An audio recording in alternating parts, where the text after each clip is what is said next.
le thème n'est pas de ceux que l'historien aborde sans inquiétude. À ces craintes, plusieurs raisons, et d'abord la peur que soient éveillés les fantômes aujourd'hui endormis des philosophies de l'histoire, à la Spengler ou à la Toynbee. Ces philosophies à bon marché, comme l'écrivait Lucien Febvre, qui développent leur discours sur l'histoire universelle à partir d'une connaissance de troisième main des règles et procédures du travail historique. Plus sérieusement, le trouble historien naît de l'écart constaté entre deux univers de savoir largement étrangers l'un à l'autre. L'histoire telle qu'elle se fait n'accorde en effet guère d'importance aux questionnaires classiques des discours philosophiques produits à son sujet, dont les thèmes paraissent sans pertinence opératoire pour la pratique historienne. Les interrogations, les incertitudes et les hésitations qui la traversent n'ont que peu à voir avec une caractérisation globale de ce qu'est le savoir historique. De là, la distance apparemment infranchissable entre d'une part la réflexion philosophique sur l'histoire, où les historiens ne reconnaissent rien,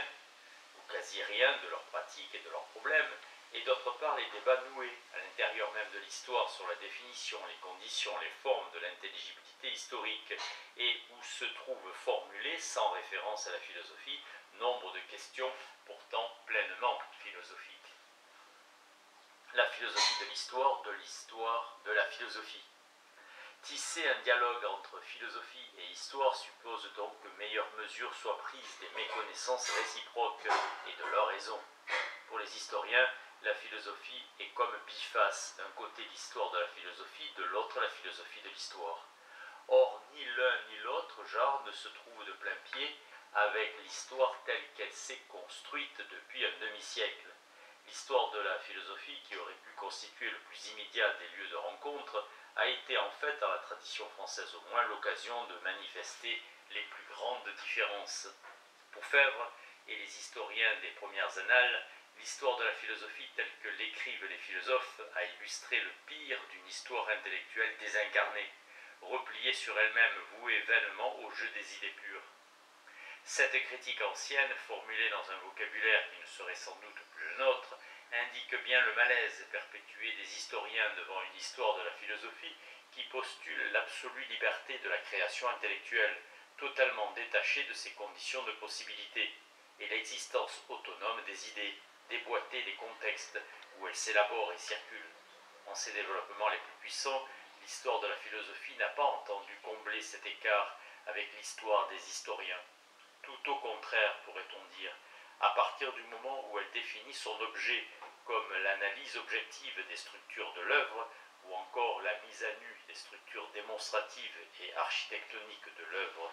ainsi comprise, l'histoire de la philosophie est une histoire spécifique et réductible à toutes les autres formes du savoir historique, inarticulable avec la connaissance de ce monde des réalités dont parlait Febvre.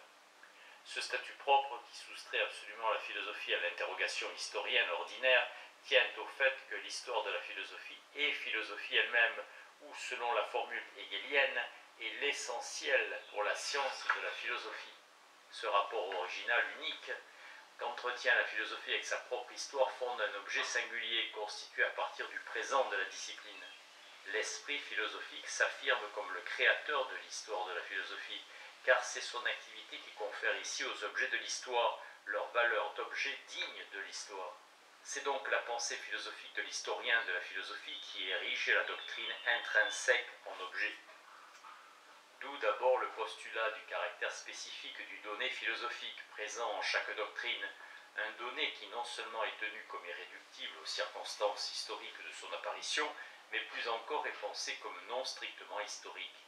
donc nié ou détruit par toute lecture qui le constitue comme un événement inscrit dans l'histoire, soumis à un ensemble de déterminations complexes et relié à d'autres événements. La décomposition de chaque doctrine en éléments d'origine disparate et externe, leur résolution en une somme d'influences, de circonstances matérielles, de besoins psychologiques individuels ou collectifs, les ferait apparaître comme le reflet épiphénoménal d'un moment de la vie de l'humanité dans l'intellect d'un homme historiquement déterminé et détruirait ainsi leur substance même. D'où corollairement une pratique de l'histoire de la philosophie qui se donne pour objet, pourrait-on dire objet exclusif, le démontage de la loi interne spécifique de chaque doctrine, organisatrice du corps de démonstration articulé, qui est la substance même de toute œuvre philosophique. Ainsi fondée, l'histoire de la philosophie tout entière, structurale et internaliste, a pu se développer dans une singularité radicale qui n'a pas peu contribué à éloigner histoire et philosophie, puisqu'elle définissait dans des termes tout à fait autres que ceux des historiens, tant son objet que sa méthode, en constituant l'histoire de la philosophie à partir de l'interrogation philosophique elle-même,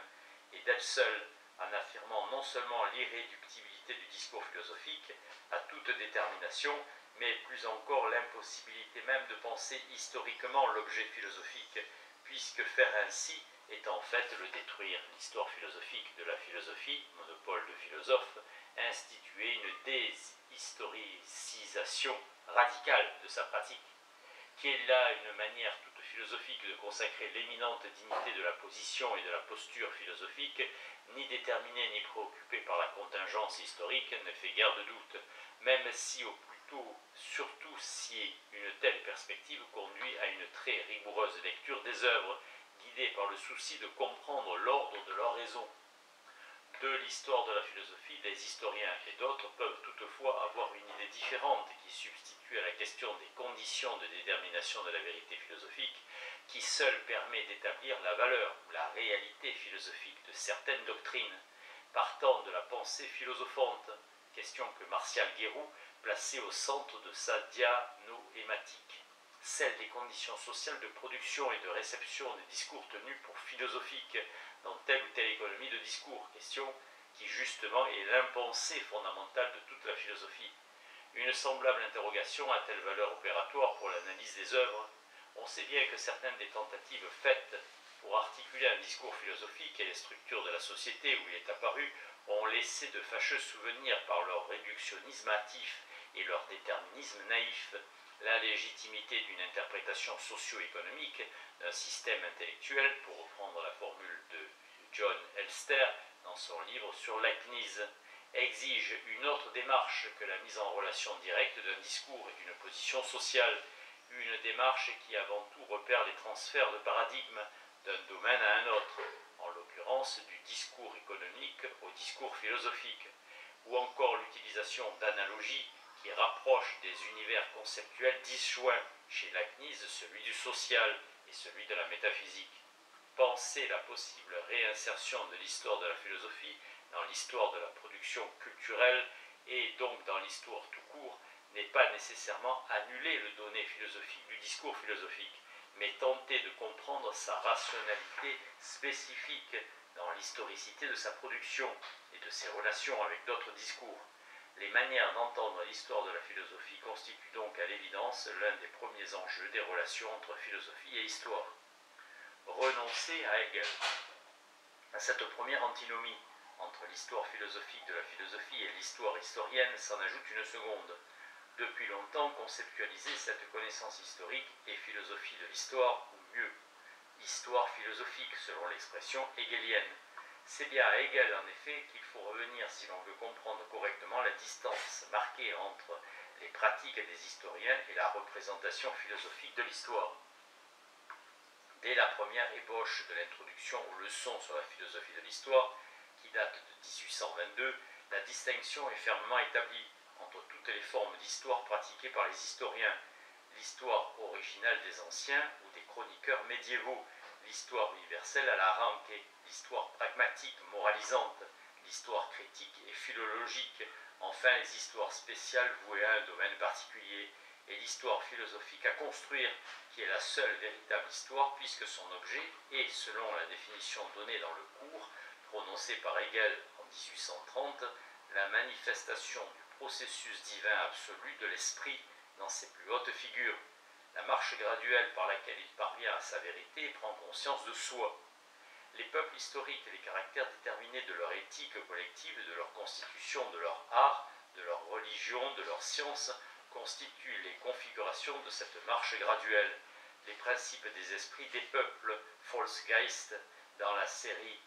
nécessaire de leur succession, ne sont eux-mêmes que les moments de l'unique esprit universel. Grâce à eux, ils s'élèvent dans l'histoire à une totalité transparente à elle-même et apportent la conclusion.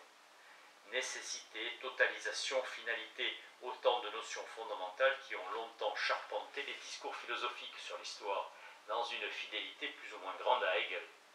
Or, c'est justement contre une telle appréhension de la réalité historique que s'est bâtie depuis 50 ans la pratique historienne la plus concrète, qui travaille avec des discontinuités, des décalages, des différences.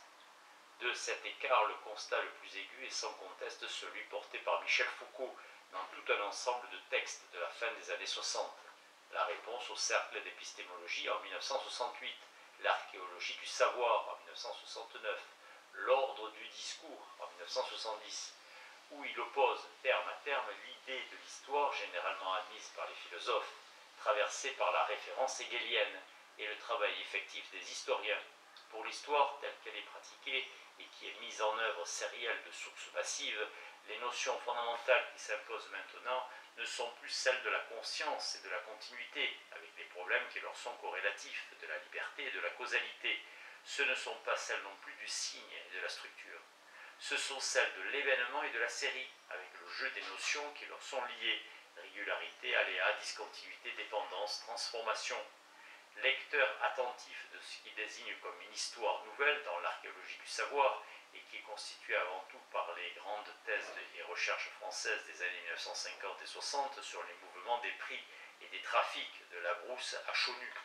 les variations démographiques reconstruites à partir de la méthode de reconstitution des familles et les évolutions des sociétés généralement saisies dans un cadre séculaire et monographique,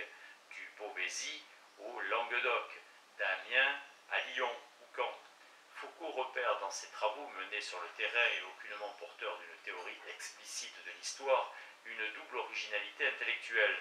vis-à-vis d'une histoire globale vouée à raconter le déroulement continu d'une histoire idéale, qui est l'histoire des philosophes et des avatars de l'hégélianisme, mais aussi vis-à-vis d'une histoire structurale qui supposément évacuerait avec l'événement rupture et cassure.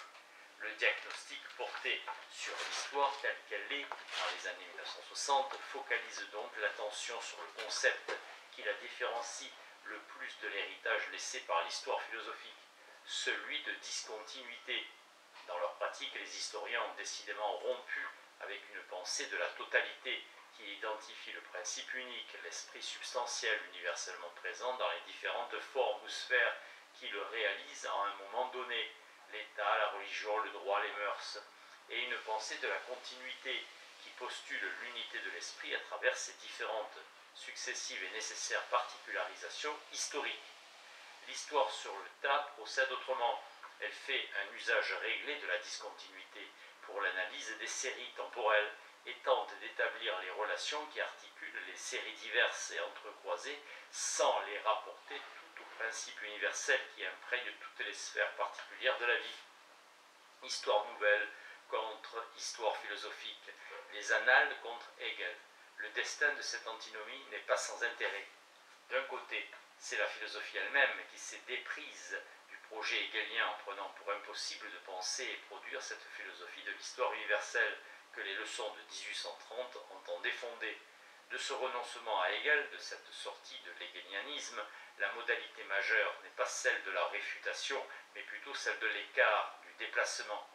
Entendons Ricoeur, ce qui nous paraît hautement problématique, c'est le projet même de composer une histoire philosophique du monde qui soit définie par l'effectuation de l'esprit dans l'histoire. Ce que nous avons abandonné, c'est le chantier lui-même. Nous ne cherchons plus la formule sur la base de laquelle l'histoire du monde pourrait être pensée comme une totalité effectuée.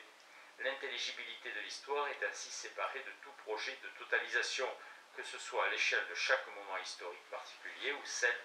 à celle du devenir universel. Mais par ailleurs, au moment même où s'opère ce renoncement, cet abandon philosophique de Hegel, la pratique historienne qui a contribué à le rendre possible se trouve elle-même profondément transformée. L'histoire telle qu'elle s'écrit aujourd'hui n'est plus seulement celle à laquelle Foucault voulait articuler son projet d'analyse des discours. Au centre des révisions contemporaines, la notion de série elle-même, pourtant tenue pour centrale dans la caractérisation d'une histoire débarrassée de la référence hegelienne. Maintenant moins passionnée par les mercuriales ou les archives portuaires, l'histoire a pu s'interroger sur la validité des découpages, des procédures impliquées par le traitement sériel du matériau historique. La critique a été double. D'une part, elle a dénoncé les illusions portées par le projet d'une histoire sérielle, donc quantitative dans la tradition historiographique française, des faits de mentalité ou des formes de pensée. Un tel projet, en effet, ne peut qu'être réducteur et réifiant, puisqu'il suppose que les faits culturels et intellectuels se donnent d'emblée dans des objets bons à compter et qu'ils doivent être saisis dans leurs expressions les plus répétitives et les moins individuées, partant être ramenés à un ensemble fermé de formules dont il s'agit seulement d'étudier l'inégale fréquence selon les sites ou les milieux. C'est contre une telle réduction établissant des corrélations trop simples entre niveaux sociaux et indicateurs culturels qu'a été proposée la perspective d'une histoire culturelle autre, centrée plus sur les pratiques que sur les distributions, plus sur les productions de signification que sur les répartitions d'objets. La notion de série n'est pas nécessairement expulsée d'une telle histoire, par exemple, au sens où Foucault parlait de séries de discours, ayant chacune leur principe de régularité et leur système de contraintes, mais elle s'y trouve à coup sûr émancipée de la définition imposée par la construction des séries économiques, démographiques ou sociales, nécessairement fondées sur le traitement statistique de données homogènes et répétées. Second problème, celui posé par l'articulation des différentes séries repérées dans une société donnée. La solution a longtemps consisté à les répartir entre les niveaux ou instances supposées structurer la totalité sociale, une partition héritée du marxisme et qu'a pu renforcer une lecture des durées brodéliennes, hiérarchisant la longue durée des systèmes économiques, les conjonctures moins étirées des évolutions sociales et le temps court de l'événementiel politique.